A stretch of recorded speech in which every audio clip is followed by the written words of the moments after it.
करूं? कुछ तुम भी बोलो। Good morning, everyone. Firstly, I am very happy Independence Day.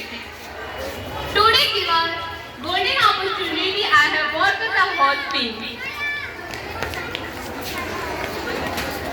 Let's have a big round of applause for Asta Class 7 to the deliver a speech.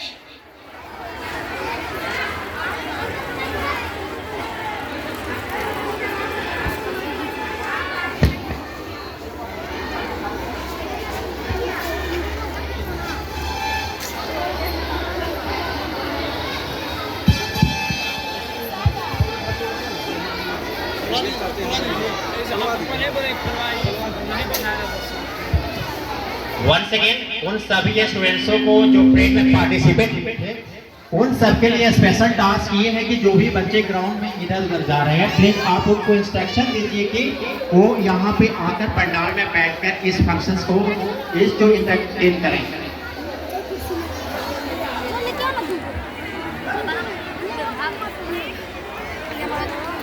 ना पूछो जमाने से कि क्या हमारी कहानी है, ना पूछो जमाने से कि क्या हमारी कहानी है। हमारी पहचान तो इतनी है साहब कि हम हिंदुस्तानी हैं, हम हिंदुस्तानी हैं। आदरणीय मुख्य अतिथि, प्रधानाचार्य जी, डायरेक्टर सर, शिक्षकगण, ये मेरे प्यारे भाइयों और बहनों, I am Aastha Kumari, student of class 7 from Mother India Public School. Today it is a golden opportunity for me to speak a speech on Independence Day. आज़ादी, आज़ादी का असली मतलब वही समझ सकता है जिसने कभी गुलामी की हो। यूँ तो आज़ादी की लौ 1857 में ही चल चुकी थी, जो वर्षाल बनके 1947 में हमारे देश को आज़ाद कराई। हम सौभाग्यशाली हैं जो हमने स्वतंत्र भारत में जन्म लिया है। यूँ तो आज़ादी की लौ 1857 में ही चल चुकी थी, जो वर्षाल बन के 1947 में हमारे देश को आज़ाद कराई। प्राचीन, मध्यकालीन और वर्तमान के उदाहरणों से स्पष्ट बनाना चाहूंगी कि जब हम वीरंगियों के फेरे में फंस चुके थे, तब रंग दे बसंती चोला की एक आवाज पर टोलों के टोले उमड़ाते थे और उनके खून में आने वाला 5 डिग्री का तूफान अंग्रेजी शासकों की जड़ हिला देता था। उसके बाद 62-63 और 71 के होने वाले युद्धों में अपना सुहाग गवा देने वाली औरत थे। जब घर के हालात कुछ यूं हो जाया करते थे कि प्यार भी भरपूर गया, मांग का सिंदूर गया, नन्ही नौली हालों की लंगोटियां चली गई, छोटी छोटी बच्चों की चोटियां चली गई, बाप की कमाई गई, भाई की पढ़ाई गई, ऐसा एक विस्फोट हुआ पता ही चला नहीं, पूरे जिस्म की कई बोटियां चली गई, पूरे जिस्म की कई बोटियां चली गई। आपके लिए तो एक आदमी मरा है साहब, मेरे घर की तो रोटियां ही चली गई, मेरे घर की तो रोटियां ही चली गई। इस तरह पूरा परिवार अपनी देशभक्ति साबित कर रहा होता था।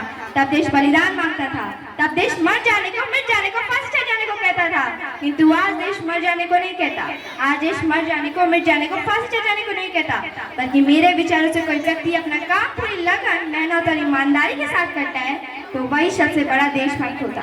मैं नहीं मानती कि व्हाट्सएप, इंस्टाग्राम और फेसबुक को 3 रंग में रंगना ही देशभक्ति है। अगर आप कहेंगे कि वर्ष में 2 बार हाथ में तिरंगा लेना ही देशभक्ति है, तो मैं पूछना चाहूंगी कि फुटपाथ पर तिरंगा बेचने वाला बच्चा जब तिरंगा बेच रहा होता है तो क्या आप उसकी ये देशभक्ति कहेंगे?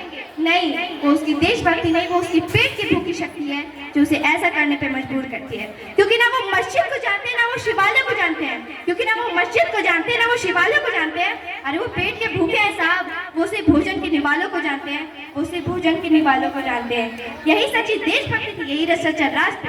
ना सरकार मेरी है, ना ये रौब मेरा है, ना सरकार मेरी है, ना ये रौब मेरा है, ना ये बड़ा सा नाम मेरा है।